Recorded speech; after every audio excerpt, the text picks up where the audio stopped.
Babacar ne ko man munuma cee sori mu ne ko lu tax mu ne ko ndax doom ji sama doom la maa ko jur lu ma ci wax dañ naan baayam la kon bari na ñoo xam bu ñu waxee dañu naan li ñu ànd ak waa ji moo tax fu mu toll ñu di ko waxal waaye est-ce que li ñu koy waxal dëgg la mooy la dal Babacar munuma cee wax ndax damay bàyyi gone gi Omar lu ciy sa xalaat Omar ne ko man tam du ma ci mën a wax lu tax mu ne ndax sama doom day wujje ca biir kër ga ndax Xafsatu maa ko may yonent bi muy wujju Aïcha kon bu problème amee ca kër ga nga woo ma pour ma wax du ma mën a wax damay noppi parce que lu ma wax mën nañ koo interpréter ne wujj la ci biir kër ga maa ngi wax ak ba tey ñuy wax de nañu def ndànk mu laaj Ousmane luy sa xalaat Ousmane ne ko man day li ma gis mooy yonent bi yàlla daf ñu wax ne ay soxnaam sunuy yaay lañu te comme sunuy yaay lañu sëy bu samay yaay doon sëy ba problème am ca man Ousmane tuuti naa pour wax ci Alioune kaay Alioune luy sa xalaat mu ne ko wàcc ko mu ñibbi waaw parce que deretu ndaw jaa ngi fi wàcc ko mu ñibbi jigéen kay bu nekkee ci àll bañ tuumaal ko da ngay fase problème boobu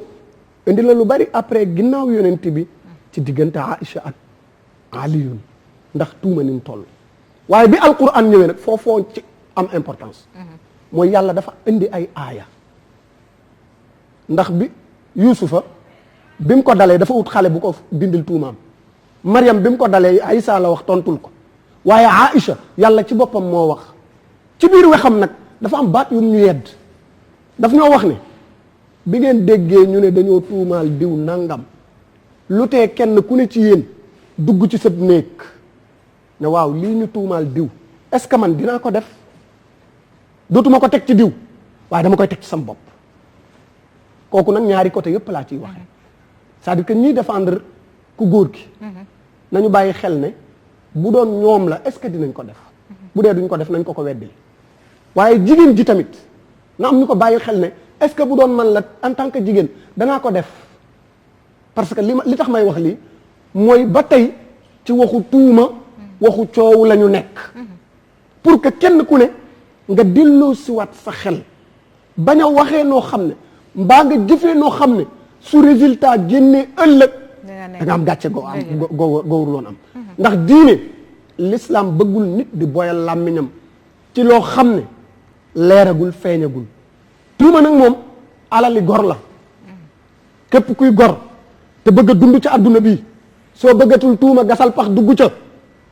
waaye képp kuy gor tey dund insha allahu taala kàddu tuumaa ngi ñëw ci sa kaw ndax sa alal la beneen bi ci des mooy natt alalu jullit la yonent bi def na ñaar yii mënta ñàkk ci ñaar ñii tuuma mënta ñàkk ci gor waaye it nattu mënta ñàkk ci ab jullit ku tuumaal la Aïcha doo bàyyi keneen waaye toujours tam damay dénk ci amee responsabilité mu xam mooy kan sëñ Abdul Aziz Al Amin radiyallahu taala anhu da daan wax ne ku ñëpp di xool del jaal fu leer nañ xam nga lu tax wolof nee na dindi tuuma du ragal setal sa bopp la yonent bi dafa daan def i'tikaaf mooy 10 jours yu mujj ci koor gi day des ci jàkka ji dootul ñibbi këram mu nekk ci jàkka ji am lu mu soxla ne Aïcha indil ma ko Aïcha ñëw di ko indil mu génn taxaw ci bunt bi di ko jël benn waay ni tël seen yonent bi daw làqatuwaat nabi ne ko diw kaay ba mu génn mu ne ko lu xew kii ma taxawal xam nga ko mu daal si gi xool waa kii suñu yaa Aïcha la mu ne ko waaw dama doon bañ nga dem ne gis naa yonent bi mu taxaw nangam ak nangam te xamoo ki ma taxawal kan la moo tax ma woo la pour nga xam ne Aïcha laa taxaw ngir ma dindi tuuma ci sama bopp kon maa ngi artu du sax artu laa ko mën a tuddee waaye ñu bàyyiwaat xel nitu diine yii wax ñu dal te def ndànk te xam ne waxi tuuma la waxi tuuma nag dafa am fu ñu l'islam yamloo am loo xam ne ñun moomuñu ko yàlla moo ko moom waaye ala kulli xaal ku yor pouvoir yor doole yor nguurit bàyyil xel ne loo mën a yor yàlla la ko dénk te bés dana ñëw mu nangu ko ndax jëkkee woo ko fi te doo ko fi mujjee bu fekkente ne da ngaa yor doole ba war a dóoree fàttalikul ne amoon na ku yor doole xàcc bi yar war laa dóor nga daw wuti foo làqu loolu daal laa ciy wax man incha allah. jërëjëf Oustaz am na solo parce que itamit ci li ngay wax yaa ngi wan saaba yi aussi benn maanute bu ñu amoon. te gis nañu ni aussi affaire bi nañ ko wax aussi maanute boobu jafe na fi ndax da ngay gis ñoo xamante ni muy ci biir réseaux sociaux yi ak fu ne ba ci presse bi également da ngay gis ñoo xamante ni ñi ngi jàppale côté bi wala ñi tamit di jàppale côté boobu donc loolu aussi doon na baax ndax tey jii bés bu justice àttee comme ni koy rek pàcc di sàkkoo mu di justice boo xamante ni dee bañ a parparloo ci li ñuy xaar li ñuy yaakaar également kon am na ci nuñ ci war a mënte demee loo xamante ni daal nañ ci tey te maanu ci ndax yàlla rek a xam ak ñi nekkoon ci biir foofu bërëb boobu Simon mu am toujours yéen benn combat bu ngeen di mëne mais lecture aussi bi ñu war a am gis nañu Ousmane Sonko ni nga xamante ni wax na ko ci point de presse bi gannaaw accusation yi nga xamante def na ko parce que accusation yi ba mu amee ba mu def point de presse bi je pense que am na benn discours bu mu tenir est-ce que du discours boobu également moo indi yile si on peut dire li nga xamante ni moo xew benn discours boo xamante ni nee na leen il faut c'est le mortal combat je pense bien et puis également que na ñëpp taxaw fas yéene jàmmarloo lii maanaam bañ a nangu ñu leen di teg yi est-ce que du looloo indi nag rassemblement ak mujj bi coow li nag kenn xamatul foo ko arrêté est-ce que discours boobu également waroon nañ ko mën a xaar ci Ousmane Sonko bien dafa waroon a tempérer au lieu que muy woote ñi nga xamante ni pour ñu ñëw la xeex bañ daal ñu noot leen peut-être est-ce que c'était un discours à tenir parce que ñi ngi wax tey ci c'est un appel à l'insurrection. xam nga dama dégg keroog Aliou Sané di wax nit ki doo ko dóor ba pare ne ko nii ngay yuuxoo wala nii ngay jooyee mu nekk benn phrase bu ma marqué nit ki doo ko dóor ba pare ne ko nii ngay jooyee xam nga ku gis lu xew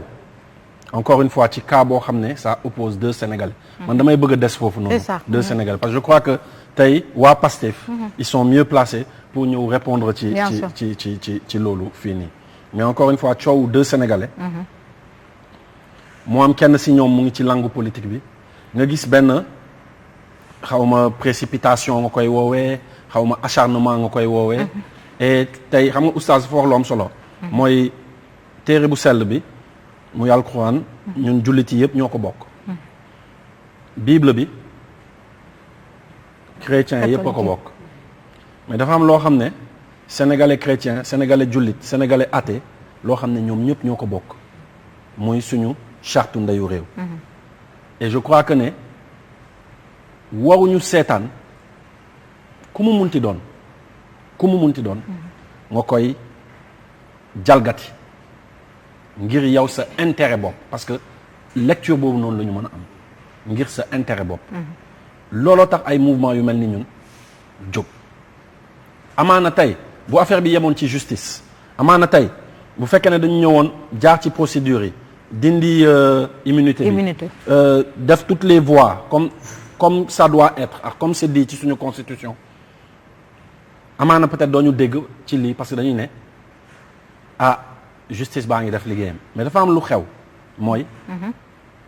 dañu gis plusieurs fois justice bi di doxalee noo xam ne ci ay opposants politiques mu teye xel ñu ne nag est-ce que ñun war nañu continuer di noppi wala di seetaan loolu parce que dañ ci waxtaan lu bëri woo ay suñu ay kilifa ay mag ay ñu am expérience et cetera échanger amoon na yenn saa yi sax ay tension suñu biir parce que amoon na si ñun ñoo xam ne ils étaient pas d'accord pour ñu dem am ñoo xam ne sax ils étaient d'accord pour dem ci xeex gi wàcc sur le terrain am ñeneen ñoo xam ne dañu ne il faut qu'on attende et qu'on observe et que bu ñu gisee ne ça ressemble au cas Khalifa Sall bis wala Karim Wade bis là on réagit. yéen a ngi woon ci terrain bi. non nekkuñu woon parce que il faut comprendre ne tamit que les réponses politiques c'est l'appareil politique qui doit le rendre c'est le PASTEF nous on fait pas partie du PASTEF ñun encore une fois dañu wax ci dossier bi nekk ci nii. mais vous n'avez pris part pour personne. on prend part pour personne. mais pour préserver encore une fois cette démocratie xam nga dafa am benn histoire ils sont venus chercher le menuisier. je n'étais pas menuisier je n'ai rien dit. ils sont venus chercher le journaliste je n'étais pas journaliste je n'ai rien dit. ils sont venus chercher le mécanicien je n'étais pas mécanicien je m'en foutais je n'ai rien dit. ils sont venus chercher l'oustas l'imam kazalika et quand ils sont venus pour moi il y avait plus personne. instant yi nii loolu mooy yoot Sénégal et bu ñu arrêté wul yenn discours yi de non il faut xam nga ñuy def attention non dafa am yoo xam ne nañ ma baal du terme day xaw a nuroo yenn saa yi hypocrisie et tout le monde a son rôle soo me permettre rek ma def benn crochet parce que dans le cadre du rôle du mouvement Y en a marre suñu grand bi mu ngi naan un peu pour répondre à waaw il faut qu'on moi si je comprends je vais direct mooy former un parti politique se tomber d'accord entre nous dem à la quête du pouvoir xam nga tey c'est un peu réducteur de dire doxal sa gox ça n'a servi à rien parce que tey engagement sa gox la war a commencer dafa am benn fibre boo xam ne tey boo ko yeewul ci ndaw ñi doo leen ñëw rek wax leen on n'est pas venu juste leur dire jóg leen ngeen dem voter dafa am fu ñu ko jaarale dafa am ay code ay langage il y avait énormément de campagnes fii il y a beaucoup dans la société civile qui ont fait énormément de campagnes sur les inscriptions sur les listes électorales ñun on est venu dire daas fanaanal ça parle à qui ça parle à ces jeunes-là et boo xoolee ci campagne daas fanaanal le nombre de nouveaux inscrits ba Sénégal doonee Sénégal ba tey mosul am période boobu le nombre de nouveaux inscrits en 2011 quand on faisait daas fanaanal mosul am parce qu'il faut trouver certains codes et certains langages. sensibilisation bi jàlloon na sensibilisation exactement. xam nga tey quand on vient faire doxal sa gox on voyage partout au Sénégal dañuy gis ay gox-goxaan yoo xam ne tey dañuy ne ñoom mosuñu gis seen ay maire ñoom pour ñoom mairie bi dem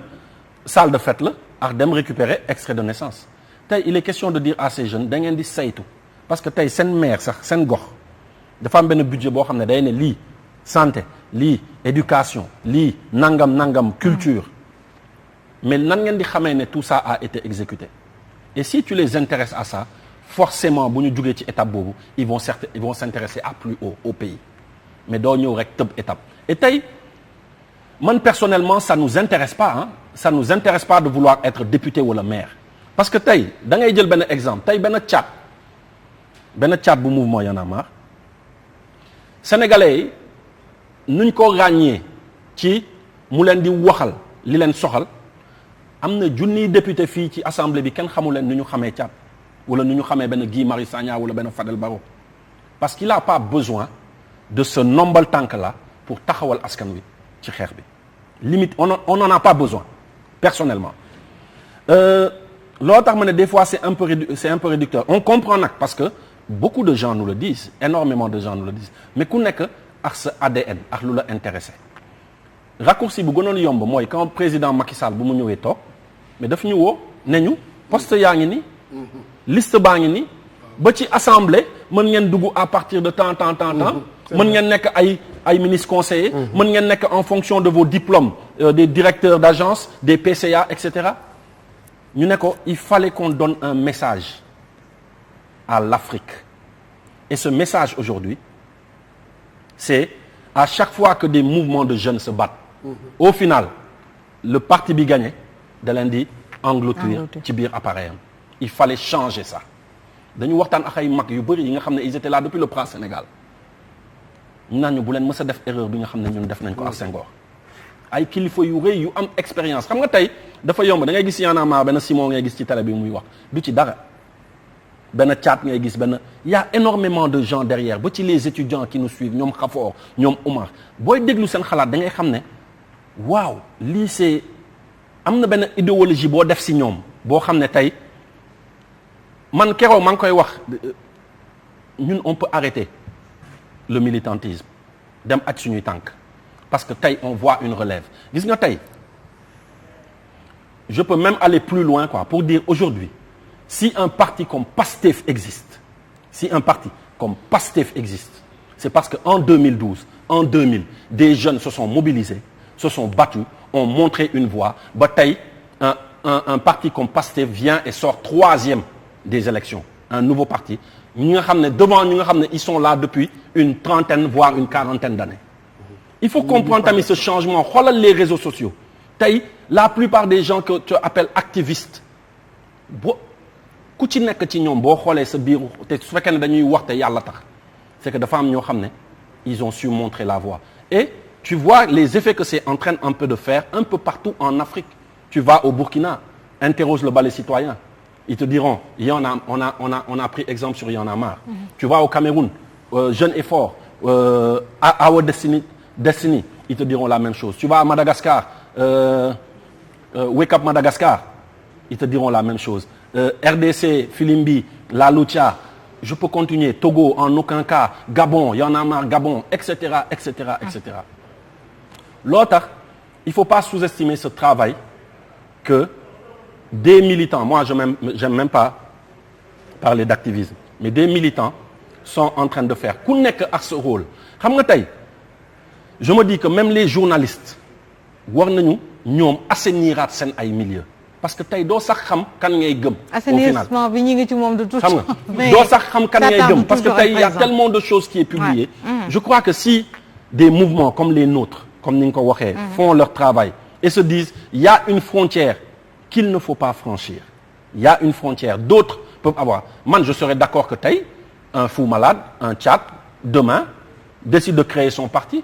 mais le fasse en parallèle. Ñu def ko en parallèle du mouvement Y'en a marre. Des mouvements comme Y'en a marre, comme FRAPP, comme FDS doivent continuer à exister en tant que mouvement citoyen. Il faut que mu am une balance. Parce que tey ñu bëri bi affaire bi ñëwee opposant encore une fois deux Sénégalais ñu bëri dañ doon déglu ay mouvements comme ñun. Pour naan non vu que affaire bi dafa jaxasoo xaaral il faut que ñu déglu. Et tey pour xool seen position et il y a même pas de position parce que benn position mooy en faveur de la démocratie mu war a nekk nag position journaliste mu war a nekk position n'importe te tey tamit je me dis que tey ay mouvement yu mel ni ñun ils ont vraiment bon dos parce que tey la critique mooy comme ni ko oustaz waxee léegi rek tuuma amul problème on accepte 10 ans mu ngi nii dañu dégg lu ne mais ba tey 10 ans après on est là di continuer ba tey 10 ans après ay nit ñu ngi ñuy jox nopp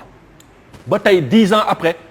xam nga balaa ngay xam dox ak sa gox am na sens parce que tey on est étiqueté su amee ay cas politique on nous voit les journalistes di doog a ñëw mais tey quand le mouvement te fait un bilan et te dit on a planté plus de 1000 cocotiers avec les scouts du Sénégal c'est dans le cadre d'un autre projet comme dox ak sa gox qui s'appelle Suñu Gox. mais c'est peut-être que aussi population yi dañ leen xamee woon ci wàcc ci terrain bi quand il y a comme yenn combat yi ci loolu lañ leen gënoon xamee ngeen di xeex ci wetu population bi nekk ci wetu population bi et tout mais pas ngeen jël un peu de recul ni pour peut-être observer population yi dañ ñoo mës a xam ci NTS parce que encore une fois suñu première manifestation place de l'Obélisque am na loo xam ne ce n'est pas passé inaperçu ni si journalistes yi mooy bi ñuy ñëw ci place bi ñuy dem on a laissé la place plus propre que bi ñu ñëwee loolu yëpp c'est des actions tey quand on venait balaa ñuy jël ay paroles ci ay manifestations en 2011 en 2012 on faisait l'hymne national il y a des choses yoo xam ne nit yi xam nañ ne sunu ADN la loo tax tey lépp luy tey ay civisme moo xam reboisement moo xam dem tey récupérer ay espace yoo xam ne c'est délabré ay tuurukaayu mbalit la woon defar ko transformer ko le message c'est qu'est-ce que tu donnes aux jeunes qui est dans ce quartier mooy c'est possible n'attends pas le maire n'attends pas le ministre n'attends pas le président ce que toi tu peux faire d'accord mais donc day important yenn saa yi tamit ñuy rappeler ne loolu ci ADN et day am lu muy débloquer ci xelu ndaw ñi mais pas juste que ñu ñuy étiqueter oui il faut ñu dem politique parce que tout n'est pas que la politique xam nga tey malsaine bi ñuy wax yéen ban appréciation ngeen am parce que tey on a fait de telle sorte que tout soit politique histoire bi ça ne devait pas waruloon sax jege politique si on avait des institutions fortes ça sert à quoi de faire de la politique sans institutions fortes mooy comme lu ñuy wax ça sert à quoi tey ñun ñu dem organiser wu ñëw ne dañuy mais affaire civile la lii. mais loolu laay expliquer. mais parce que t'as pas d'institution forte. gâchis tey jii vous vous battez pour un idéal ngeen porter nit kooku ba mu àgg au pouvoir et on revit les mêmes choses. on a xam nga il faut rectifier ça. il faut rectifier ça également pour les mêmes choses également. Il faut rectifier ça. On ne s'est jamais battu pour quiconque pour mu dem au pouvoir. dañ ñu ñëw fekk ci lu ñu doon dox. Quand le président Macky Sall est venu nous rendre visite au QG on lui a dit ñun ñu ngi ci suñu lancé. Il n'est pas candidat, il n'a pas droit à un troisième mandat. Et encore une fois, la personne d'Abdoulaye Wade, c'était pas la personne d'Abdoulaye Wade, c'était le système qui portait ce nom-là. Et système boobu ba tey moom la ñu gis moom la ñu gis depuis premier anniversaire mouvement Y'en a marre ñu ne dige boor la góor ca wax ja les gens oublient ça depuis le premier anniversaire du mouvement Y'en a marre dige boor la góor ca wax ja ñenn ñi di ñu attaqué dafa teel non may leen ko tuuti non parce que on voyait ça venir et bu ñu demee mais def nañu tey comment ça s'appelle ñaani bañ na xam nga par rapport à justice bi nga xam ne période du Karim Wade période du kii on a et loolu démocratie bu dëgër bu nekk dafa soxla ay mouvement comme suñu yos pour des fois taxaw ne non ban exemple lay joxewaat mooy quand il y a eu le 23 juin il y a eu des partis politiques qui disaient au palais nañu dem palais parce que gisoon nañu am na benn foule ñu bëggoon capitaliser on leur a dit à ces partis politiques là si vous voulez aller au palais vous allez passer sur notre corps parce que il n'est pas question de lutter fii nii contre un acte antidémocratique ba pare di bëgg a poser waat benn acte antidémocratique naan dañuy dem déloger le président Abdoulaye Wade les gens oublient ça mais tey s'il y avait pas des mouvements comme ça peut-être leneen la ñuy gis mais ba ci yenn saa am na ay kuréel yu lay woo qui appellent à certaines choses dañuy ñëw déglu bu ñu dégloo ne lii bokkul ci suñu ADN lii bokkul ci lu ñuy xeex et bu doon suñu sago ngeen génn ci lii parce que pour ñun du nii et ñu garder suñu position maintenant yenn saa yi nga dégg ci lu ne mais comme ni koy kilifa di waxee rek mouvement Y'en a marre mën na sant yàlla ba tey jii nii munoo ko vaar lu mu doon wax 2011 moom la lay wax 2021 et on compte continuer comme ça le changement je comprends vraiment très bien préoccupation monsieur par rapport à il est temps que la jeunesse prenne ses responsabilités mais est-ce que c'est avec la politique seulement est-ce que c'est avec la politique parce que c'est important aussi de dire tout n'est pas politique au Sénégal on veut tout faire parce que xoolal tey lu xew chaque parti tey tu as ta télé ah booy wax yenn déclaration doo dem fii fee ngay dem nguur gi dafa am ay télém dafa am ay sitam et cetera il faut qu'on casse ça et que ñu dëgëral suñu ay institutions c'est juste ça le combat. D'accord. boo dëgëralee sa ay institutions am na yu bëri yoo xam ne doo ko soxla. Ok alors Demba Alioune tu as une question. Non, c'est que oui je suis à moitié d'accord avec lui. Je reste persuadé d'une chose li mu wax fii yëpp dëgg la. je n'ai jamais dit que ni loolu ça n'a pas de sens wax kii ca gox ba xaw ma lan comment ça se disait. non loolu c'était des belles initiatives je suis tout à fait d'accord dama ne dafa am loo xam ne loolu man je prends ça comme accessoire essentiel bi xam nga mooy lan. mooy esprit NTS bi ngay wax noonu nouveau type de sénégalais boobu moom moo fi nekk dans 70% de ces sénégalais là qui sont dans ce pays ñu fiy noyyee pour loolu y a une seule chose gis nga Simon. gis nga nguur réew pour nga defar ko il faut que ñi téye réew mi ñi ko ñi comment dire ci kaw ah ñu nekk ci kaw il faut que ñu am benn état d'esprit loolu bu amul di nga wax encore 10 ans ça va être bien ça va évoluer petit à petit mais entre-temps 5 millions de Sénégalais dinañu feebar dee j'exagère peut-être façon bu nekk di nga ko gis dinañu xiif dëkk bi du avancer dinañ continuer di ndóol gis nga esprit Y'en a marre bi am en 2012 esprit boobu dafa war a continuer warul ñëw stagner parce que tout simplement da ngeen war a joxe seen idée da ngeen war a influencer les populations pour nga changer réew il faut nga téye nguur il faut nga téye ko li nga xalaat yow li nga bëggal Sénégal lii sa mbébét yow ak say xarit ak ñeneen Frapp France Dégage Aliou Sow et les autres ñooñu ñëpp li ñu bëggal Sénégal même chose bi la te ñooñu nee naa la bu fekkee ne Sénégalais yi 10 lañu 7 yi ñoom lañu et pourtant ce sont les mêmes personnes qui nous gouvernent depuis 40 ans 50 ans en arrière ñooy échanger di dajale di teg seen deal di retrouver wu di teg seen i puzzle di continuer di am ay encore ay initiatives pour après 2024 boobu yow en attendant yow yaa ngi toog ak Y'en a marre ak keneen ak Frapp France di joxe xalaat di faire avancer les choses mais alors à tout petit pas ça ne va pas avancer aussi rapidement que vous le pensez la preuve ça fait 10 ans que vous êtes là lan ngeen wax am na lu ngeen waxantewul woon ak Macky Sall est-ce que def na ko regardez tout ce qui s'est succédé ay nit ñoo xam ne dañu contenté woon di tamante ay dëm finalement ils se sont retrouvés vous pensez que ça c'est sérieux vous pensez que loolu NTS la non moi je ne le pense pas je pense que état d'esprit mooy lan moo au final yow li ngay xalaatal Sénégal yow yaakaar nga ni yow li ngay xalaatal Sénégal mën nga ko mettre en pratique te yoroo nguur yow idée yi nga am ci li nga sa domaine d'intervention yow xalaat nga ni di nga ko mës a mettre en pratique te mais le garçon là aussi Tchad c'est pareil li mu xalaatal ba muy xeex nii depuis des années pour mu mettre ko en pratique nga xalaat ni moom bu demul ci nguur dina ko def wala ci kan la ko yaakaar ci ñeneen ñi parce que il va influencer petit à petit le peuple va évoluer non mun nga jàppale population yi ci gox yi ñuy xalaat pour mën a xam seeni choix di leen éveiller mais au final il faut nga téye nguur pour mettre en pratique li nga xam ne yow moom ngay xalaat xam nga juste pour juste benn détail bu ndaw rek mooy ce système là on fait tous partie de ce système on est tous coupables tous tout le monde que ça soit jeune vieux plus jeune moins jeune whatever gis nga boo dajaloon les meilleurs hommes politiques de ce monde nga indi leen tel que ce système là est fait avec système bi fi nekk rien ne changera. loolu da nga ko war a changer pour changer xam nga nan nga koy changer. non mais loolu mais peut-être yow da nga am sa idée changement. alors ñun ñu am suñu idée changement. non pour téye nguur mais ñun suñu idée changement. on ñu ngi ciy gis vraiment avancement quoi. au-delà sur le plan national mais aussi un peu partout en Afrique. dëkk am na nu ñu koy changer ci fukki at. on va fermer cette parenthèse un peu. am na nu ñu koy changer ci fukki at. mais grand bu fekkee ne man sama xalaat tu m'excuses. waaw sama xalaat mooy su fekkee ne dëkk dañ koy changer ci fukki at. mooy yow grand Alioune da nga war a teg dara loo xam ne da nga ñuy war a fekk si. teg ne hey da ngeen def ngeen depuis 10 ans du nii la. bu boobaa ñun bu ñu gisee changement boobu noonu amaana peut-être ñun dañuy ñëw say si yow mais xam nga tey. je trouve que c'est un peu facile hein, à chaque fois de dire oui nii la ñu war a def ñun dañ doon rap di naan nii la ñu war a def nii ak nii mais benn moment micro boobu dañ ko teg ci suuf dem di def porte à porte di jàkkaarloo ak nit yi di wax ba ay dóor liif ay arrestation ay yeneen ak yeneen di la fekk mais xam nga Sénégal ñun tamit dañu aay ci théorie quoi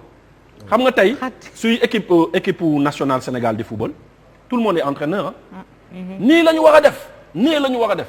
dafa mel ni nii du yoon mais tu vois personne se lever pour montrer lan mooy yoon c'est que il faut qu'on arrête un peu cette théorie parce que ñun benn moment loolu la ñu wax y en a marre de nous-mêmes y en a marre de ce laxisme des jeunes temps buy courant di coupé ay imam la ñu gis du 3e âge ñu jóg ñoo njëkk a wax ñu ne mais ana la jeunesse baa ngi naan Cristiano Ronaldo moo mën Messi Balla Gaye moo mën Modou Lo di teg ay caayin di commenter di naan non lii yëfu politique la lii yëfu truc la non à un moment il a fallu qu'un mouvement ñëw intéresser ay jeunes yu bëri à la politique ñii nekk ci net bi ñii nekk di créer ay mouvement di jéem a mais l'action xam nga affaire bi à un moment da ngay jóg jëf. oui c'est évident. moi je serais d'accord que tey grand Alioune ñëw ne en 5 ans je vais changer les choses et nous montre parce que nous on n'est que dans le dialogue hein. D'accord. xam nga tey ce dialogue qui a permis de créer ay on aura un plateau spécial pour Y'en a marre on appelle tout le monde. À chaque fois on n'est pas seul hein. Simon, à chaque fois on essaie d'appeler tout le monde. obligé de mais passer tey à moi Demba. j'aimerais vraiment que grand Alioune. D'accord. tey ñëw. Il a compris teg modèle am xam nga. et que ñun ñu taxaw observer ne peut-être et quand on voit un résultat et qu'il y a ce changement en 5 ans. qu'on dise il a raison. D'accord. mais tey ne pas juste di ko wax. excuse-moi on va devoir fermer cette parenthèse ñu ñëwaat ci sujet bi Demba tey ji aussi li ñu gis mooy sànq ñu ngi koy awaan koy wax sax xaw ma yow également li nga xamante ne ay PV la yuy nekk ci réseau yi nekk ci tey ji lan la ñu gis également une sortie de maître Dior Diagne aussi parce que nee na am na ay message benn information bi ñu doon véhiculer comme quoi moom moo hébergé Adji Sarr donc lettre boobu également la plainte moom moo ko bind donc mooy un peu réseaux sociaux li ñu ciy wax ak désinformation yi ñu ciy wax yooyu yëpp même certificat médical bu gynéco bi également gis nañ ko. waaw une lecture de tout ça. sànq mooy li tax ñun ñu ciy wax du Ousmane def na wala deful c'est pas ça notre préoccupation par contre dafa am loo xam ne loolu la ñu bokk ñun ñëpp mooy état bi ak démembrement am yëpp. yoo xam ne war nañ leen protéger parce que ñoom ñoo ñuy protéger ñoom ñoo ñuy aar parce que boo jëlee justice dafa war a nekk luy dalal xelu bépp citoyen boo amee problème nga dem fa da nga war a am soulagement ne kat dinañu respecter samay àq ak sama yelleef bu ñëwee ba gis ni yow yaa nekkul ci yoon aussi justice prévoir na ay mécanismes yi tax nga mën a baalu ne man maa nekkul ci yoon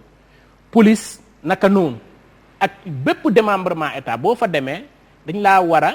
soutenir protéger say droits parce que ñun ñëpp ay cotiser ci nii wala ci ne pour état boobu exister te mooy garantir sunu sécurité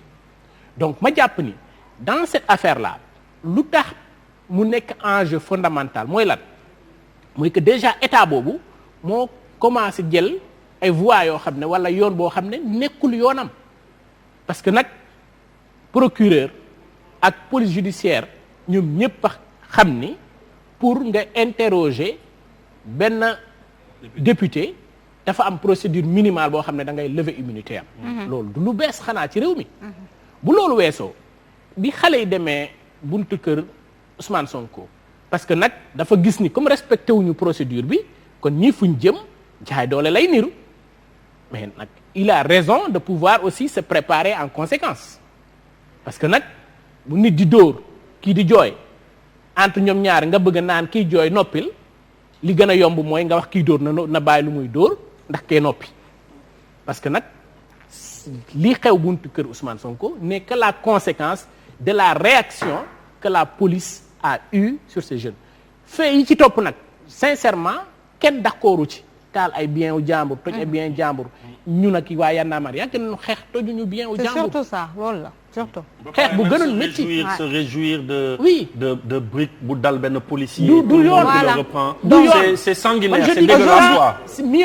mieux c'est que aujourd'hui dañuy minimiser cette violence là aussi. L'état en tant que tel qu'on a attaqué c'est le symbole de l'état parce que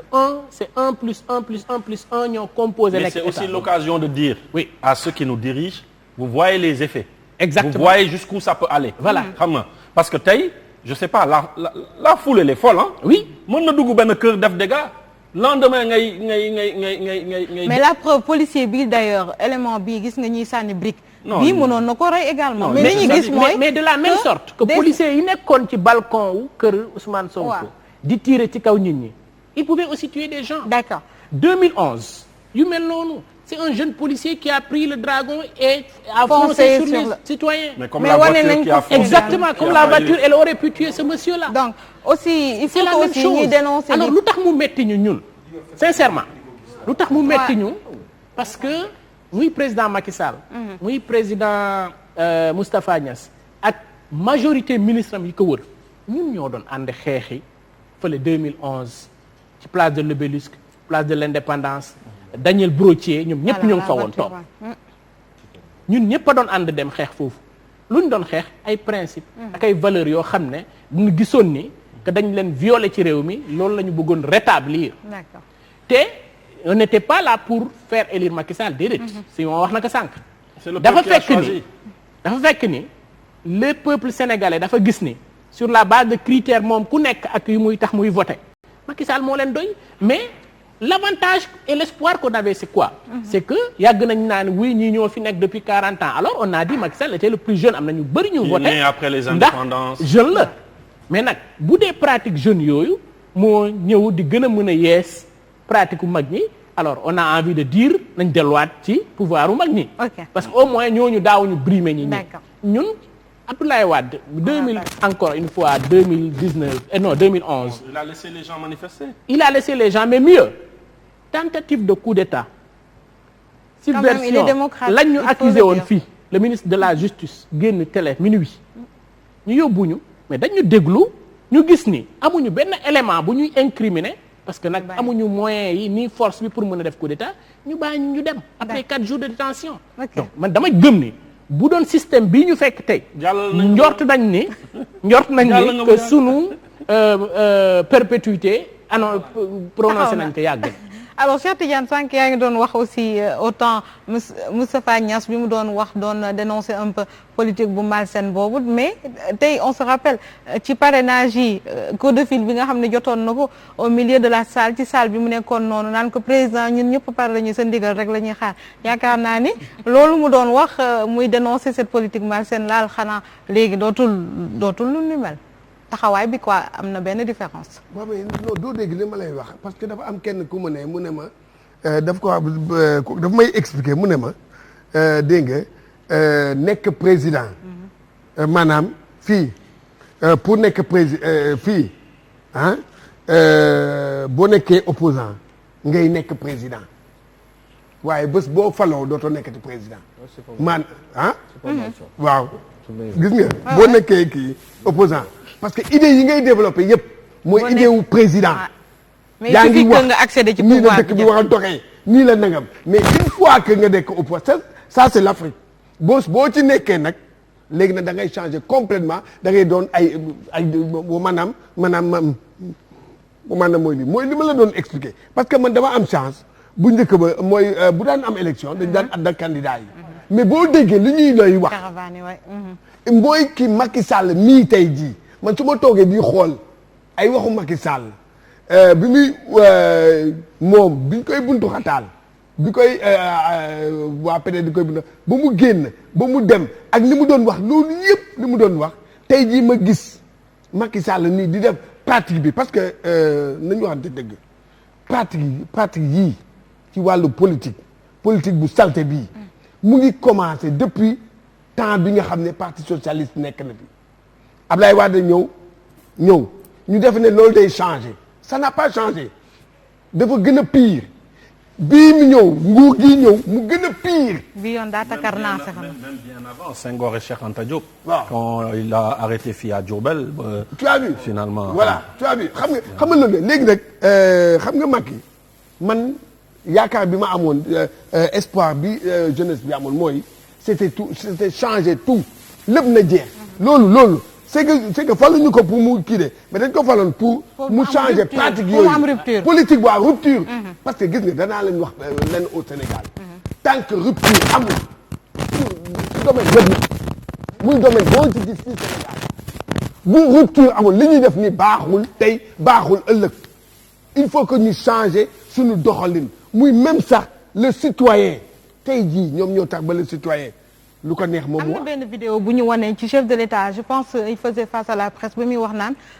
am na ci nit yoo xam ne par exemple boo leen jàppee dëkk bi tàkk ba mu naan man du ma seetaan dëkk bi di tàkk parce que am na benn nit buñ ci jàpp vidéo bi c'était avec presse bi je pense la ko doon waxee voilà 31 décembre donc pour dire que ni peut-être mooy Simon doon wax léegi ak am na ñoo xam ne dañuy dafa am ay wax yoo xam ne chef d'État président de la République waxoo ko wax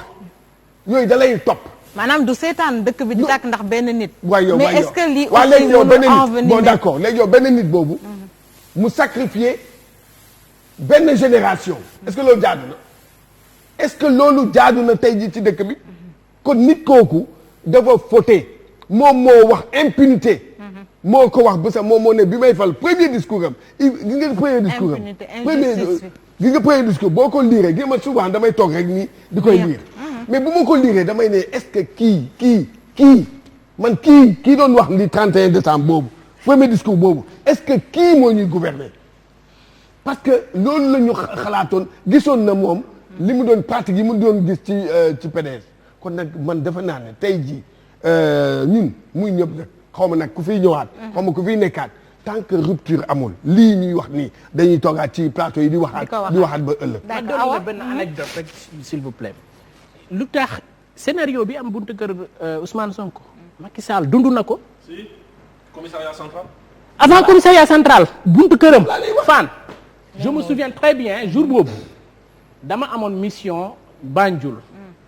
bi ñu yëgee ni police dafay jël si Macky Sall këram président Ousmane Tanor Dieng yàlla na ko yàlla yërëm. daf ma woo ma nekkoon responsable des étudiants socialistes. bu université. foo nekk ma ne ko maa ngi nii Gambie mu ne ma lu fa xew ma ne ko dama fa am mission mu ne ma. boo mënee ñibbisi léegi ñëwal ma ne ko yoruma oto mu ne ma tu prends le premier véhicule sur lequel tu tombes nga def arrivé payé dinañ ko fay xaw ma lu xew ma dugg ci oto ñëw bi ma egsee Dakar mu ne ma wool Barthélémy Diaz ma woo Barthélémy on a coordonné parce que gis nañ ni effectivement bu ñu seetaanee président Macky Sall ak gaa ñi dañ koy yóbbu gis nga këram impasse la woon pour nga dugg buntu këram xam nga sunu mot d'ordre c'était quoi de remplir l'impasse de sorte que la police ne puisse pas accéder à la porte de Macky Sall wallahi jour boobu loolu la ñu def Barthélémy mi ñuy traîner aujourd'hui dans la boue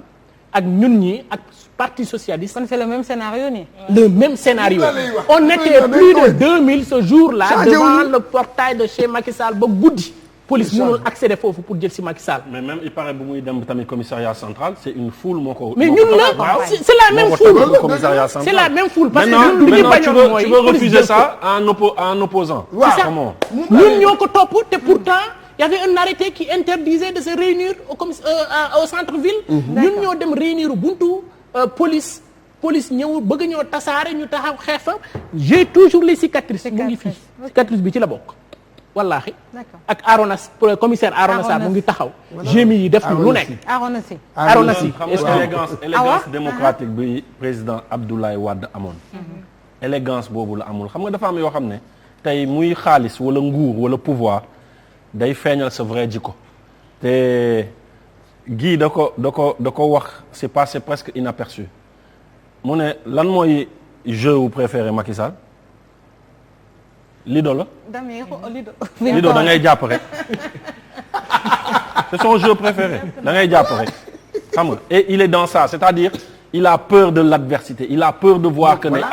je vais perdre Dakar parce que y a quelqu'un de fort qui est là et je risque de trucs parce que y a un opposant fort qui commence à grossir etc. Non c'est la démocratie ku mën sa morom duma comme lamb la mais utilisez vraiment cette élégance là ngeen dem ku mën sa morom conventionnel mais xam nga si li muy wax en matière de communication dañ lay wax tout le temps nit ki manière am ses gestes et autres quand tu vois le président Macky Sall tout le temps mooy mattu les bras en l'air coup de poing xëccu. maintenant il n'est jamais souriant. waaw ça veut tout dire même pas xam nga des fois mën nga am sourire boo xamante ne ça en dit long également sur ta personnalité mais également ses gestes en disent long mais tey ci Seydi li mu doon wax léegi ne Macky Sall egam subir na même kii bi on va pas légaliser ça dëgg la mais aussi dans ses discours suñ ko doon déglu comme tey li ñu bëgg toppee Ousmane Sonko nii bëgg commencer di suuxat ne peut-être piste bi du prospérer bii moo nar a prospérer bii prospérer mooy ban mooy comment dire incitation à l'insurrection. Mais Macky Sall a tenu de ses discours et nous allons le déloger du palais. Si mais depuis un certain temps, le président Wade décide de confisquer le pouvoir, nous allons le déloger du palais. Nous allons le traîner xawma la mais période boobu kan moo ko accusé d'insurrection ou de quoi que ce soit. Voilà de ce fait man je pense que tey li ma waroon ci njëlbeen bi l'urgence est ailleurs.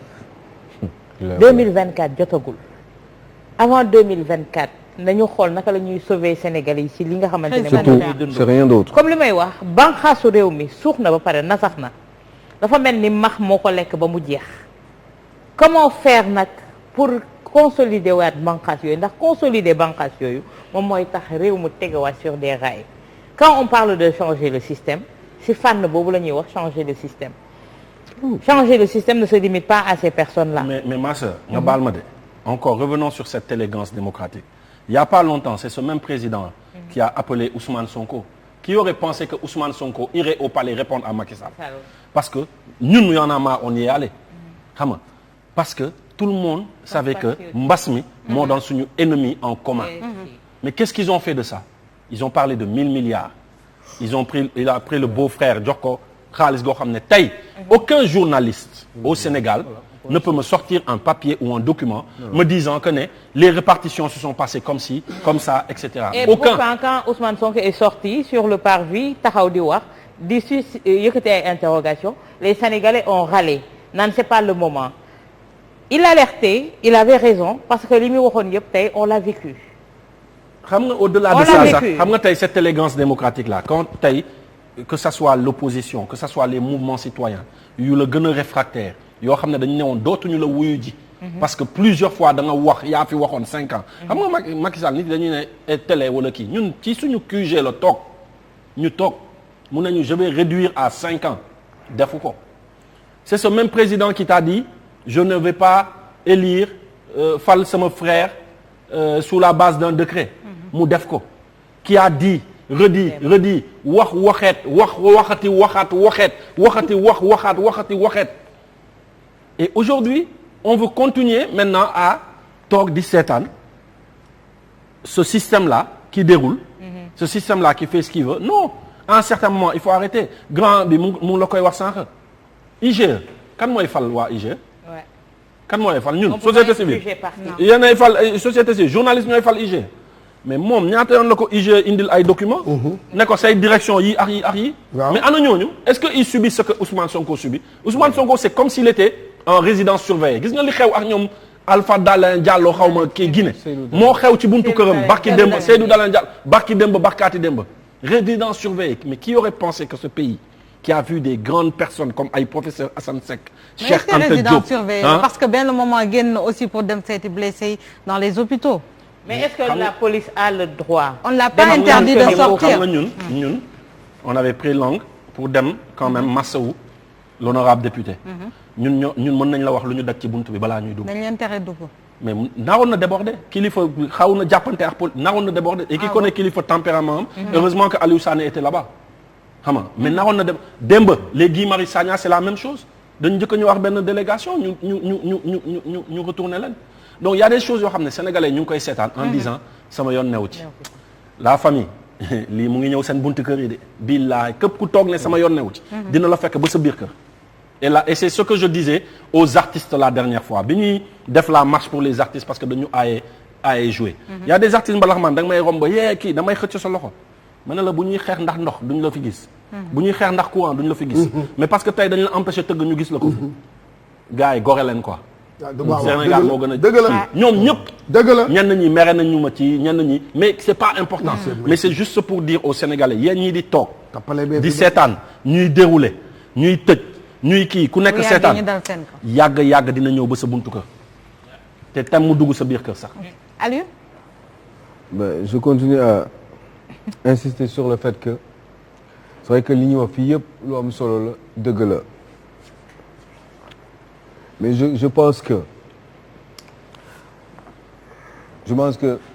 wolof dafay wax eh bien mbéjum kanam boppam moo koy fajal boppam et encore une fois moi je dis bien dëkk bi ñun ñoo ko bokk te ñun dañoo bëgg ngëneel ci réew mi te on se rend bien compte que ni loolu amu fi dëkk bi nit ñi dañuy gën di sonn ci nguur Ablaye Wade di tax ñu jëlee ko fi au-delà du 3e mandat gis ngeen bambula bi fi amoon lu neex waaye def parce que dafa am benn camp boo xam ne moo téye woon réew mi ñu ne non seulement amul droit am 3e mandat mais dinañ ko fi jëlee parce que dafa am yoo xam ne il faut ñu changer ko mouvement yu bari jóg état d'esprit bu bees ñu naan nitu dëgg NTS muy màgg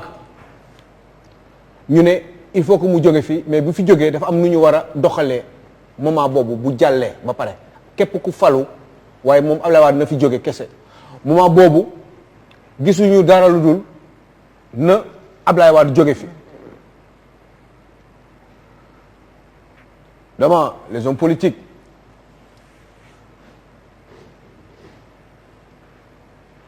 dragué nañu ñëpp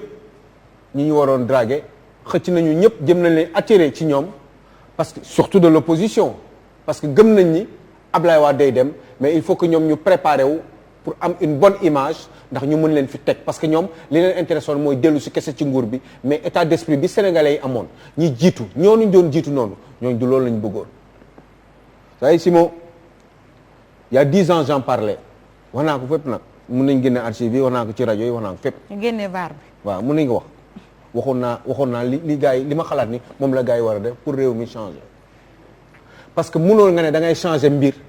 ngay jël yenn nit yi di continuer di liggéeyaat ak ñoom moi j'aurais compris que Macky Sall mu nekk président de la République ñu am na expérience am na fu mu jaar ak yi demee noonu mën nañu am yaakaar ci moom par rapport ak li fi jot a xew yépp waaye li ma mënul woon nangu mooy ñenn ñi nga xam ne dañu ne ñoom soi-disant dañu am ay expérience et cetera xam nañu état machin bidule et cetera ne ñooñu il faut ñu boolewaat leen ci réew mi loolu mënul dox am na ñoo xam ne ñi ngi fi depuis 20 ans 30 ans 40 ans bu ma koy wax xam nga la moo tax ma koy wax c'est parce que ñooñu essayé waat amatuñu xalaat mënuñu ñoom nguur gi la ñu tàmm moo tax ñu bëgg ci dellusiwaat mais ce n'est pas parce que dañu mënal dara réew mi est-ce que imaginez bien bi Sénégal bi 2012 amee ba tey ban Sénégalais en général laa wax boo bëggee nga dem Kër Massar dans les banlieues nga xam fan la ñu évoluer ñun liggéey am ñuy dem di liggéey xale yi ñu gis que agriculture bi développé dëkk bi pouvoir d'achat bi wàññeeku yokku Sénégalais yi denrées yi yokku li nga xam ne dañ ko doon importer bitim réew ñu wàññi ko développer agriculture bi yooyu yëpp faisant ceeb bi nga xam ne dañ koy consommer dugub bi mboq mi yooyu yëpp ñu gis ni dëkk bi nag yi commencé di ñëw meew bi am agro business bi yooyu daal est-ce que gis ngeen ni loolu am na fi mais nee leen ma ni loolu kenn mënu ko lijjanti ci fukki at nañ ma ñëw ne ma man ça se discute mun nañ ñëw échanger ci mais nañ ma ñëw ne loolu kenn mënu ko def ci fukki at ce n'est pas vrai il suffit d'avoir les moyens Macky Sall quand il est arrivé au pouvoir il a eu depuis maintenant am na plus de 25 000 milliards yoo xam ne moom lañ ko jox mu téye xaalis boobu yéen yëg ngeen ci seen bopp ana transparence dans ce pays-là est-ce que vous pensez que ni dans un pays comme le Sénégal yéen ñii suñu nguur yi nii ak ñi gaay di dundee on a le droit ñun am ay DG ak ay ministre de la République yu yor ay ñeenti 4x4 dans ce pays-là am ay moyens di dem ay séminaires di dem di ñëw alors que pays bi dafa ndoy est-ce que loolu mooy urgence dans un pays comme le Sénégal xam nga yooyu y a deux solutions ou ñi nga xam ne comme seen état d'esprit yéen ni ngeen di xalaatee ay ñoom Fra ñoom rek ñoo mën a toog ci nguur pour mën a def la même chose parce que man gëm naa ni xale yi bokkuñu génération bokkuñu état d'esprit ak ñi fi nekkoon parce que ñooñu dañu dem ba téye seen bopp comme buur ñoom xalaat nañu ñoom ñi ñuy def nii moom mooy doxal réew doxal la noonu il faut passer au concret il faut développer des choses les priorités dans ce pays-là te pour loolu alal bi il faut nga saaw ko dans les zones prioritaires loolu du seen bopp ñoom dañu soxla ay 4x4 am na ñoo xam ne faaluñu 4x4 am ñoo xam ne pour liggéeyal seen réew soxlawuñu ay 4x4 soxlawuñu yenn moyens yi ils ont juste besoin que ça change ils ont des idées ils ont envie de les mettre en exergue mais duñ ko mën te boo demoon yow di ko def foofu ci biir nguur ñoom ñi nga demoon dans le cadre d'une coalition yow doo liggéey da ngay sonal sa bopp parce que dañ la koy empêcher parce que dafa am système état d'esprit boo xam ne daf fi nekk depuis des années loolu pour nga dindi ko il faut nga bëmax ko te il faut nga am doole te loolu est-ce que doo dem ñun ñu taxaw ci biti seetaan ñu ne yow est-ce que doo dem ñun ñu taxaw ci biti seetaan xool parce que xam nga grand fan lay li ngay wax ni je suis d'accord sur plein de points hein, honnêtement je suis d'accord ak yow sur plein de points mais xam nga lu ñuy fàtte est-ce que vous vous rappelez du député Iba Der Thiam qui était meilleur député que Iba Der Thiam qu'est-ce qu'il a changé ci institution bi mu nekkoon député Talla Sylla vous vous rappelez du député Talla Sylla ba ci président Moustapha Niasse qui prenait son salaire, qui le donnait aux étudiants. Fii la ñu fekk, on était tout jeunes, mais on s'intéressait à tout ça. On a eu de très bons députés. Je me rappelle d'un certain Pam, en 2011 même, qui était député du PDS et qui n'était pas d'accord avec ce ticket présidentiel, qu'il a manifesté. Mais tous ces gens-là étaient dans l'hémicycle. mais individualité ngay wax ni mais dama la ne ngeen former un groupe avec un programme solide. dem Alioune on va pas revenir sur ça li ma wax on va pas revenir sur ça loolu laay wax je parle d'un groupe boo xam ne dafa am état d'esprit am benn mentalité am une idée pour l'avenir yooyu pour mu def ko il faut que mu dem ci nguur gi. d'accord bu wala nekkul duñu leen ko defal on peut pas le faire à votre place. ok et je parle pas que pour vous hein je parle pour moi aussi et les autres il faut se rassembler et changer les choses en faisant du concret pour concret nag il faut nga am lu téye nguur gi boo ko téyewul wax rek ngay def doo dem fenn dina am tuuti changement rek. mais doo dem ce n'est pas possible. d'accord Pape Sané alors c'est comment dirais-je information c'est divulgation à travers les réseaux sociaux gis nañu la sortie de sànq maa ngi koy wax maître Dior Diagne qui dénonçait que moom fii bi dañ ko doon wax ni da ko héberger gis nañu également le certificat médical donc provenant du gynéco yooyu yëpp d'autres faits yoo xamante ni ñi ngi ñëw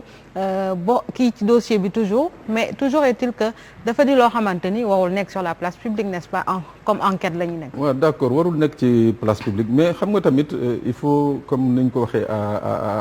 au début de l'émission. ni ko Demba Seydi waxee. dafa am li nga xam ne ay germe la. suñ ko commencé teg rek doo xam ba fan lay. buy law doo xam ba fan lay yem. réseaux sociaux yi tey jii dafa nekk un mur de lamentation au lieu d'être un espace d'expression libre comme li nga xam ne moo doon mission am léegi dafa nekk un mur de lamentation parce que nit ñi problème bi mooy kenn génnatul ci mbedd bi pour naan da ngay kaas parce que kaas bi mooy boo fa maa ngi rappelé wu ñoom Simon 2011. comment ça a été dur la répression nga ñëw nguuru Macky Sall ñu quadruplé ko mu gën a saf-saf indi la ay façon grenade yi nga xam ne suñ ko leen buy yow après boo mu commandé en Chine voilà d'après donc loolu yëpp tey jii tax na ba le citoyen ak ki nga xam ne dafa yaakaar ni que dafa war a contester fu muy contester mooy ci réseaux sociaux yi mais tey xam nga lan mooy la responsabilité am mooy que toujours dañ lay wax le secret de l'enquête et le secret de l'instruction mais nag secret boobu dafa am de bout à bout nañ koy protéger man dama toll woon ay jamono yi nga xam ne pour nga gis avocat bu génn cabinet juge d'instruction wax non doo ko gis. C'était difficile. parce que il était lié mais nag bu ñu nekkee ci dëkk ba nga xam ne Mamadou day jóg daa di tordre le cou à la loi. ba pare ñu ne Mamadou moom bu mu wax. non lii lu mel nii lay jur mooy que ku ci nekk arme yi nga am à ta disposition moom ngay utiliser. tey vie privée c'est même la vie de certaines personnes. Bien sûr. moom la ñu nekk di détruire sur Facebook.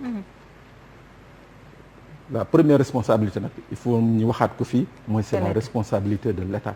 boo demee Égypte wala nga dem Chine gii waaye pour nga dugg Facebook wala WhatsApp tu as tout un problème. Bien sûr. munoo fa dugg parce que ñoom dañuy yaakaar ni que c'est des instruments yi nga xam ne seen population tolloo guñu ak moom buñ leen ko joxee ça va être des outils dévastateurs. mais ñun tey ji ban pare-feu nañu am ban contrôle la état bi am ci justement la gestion ou bien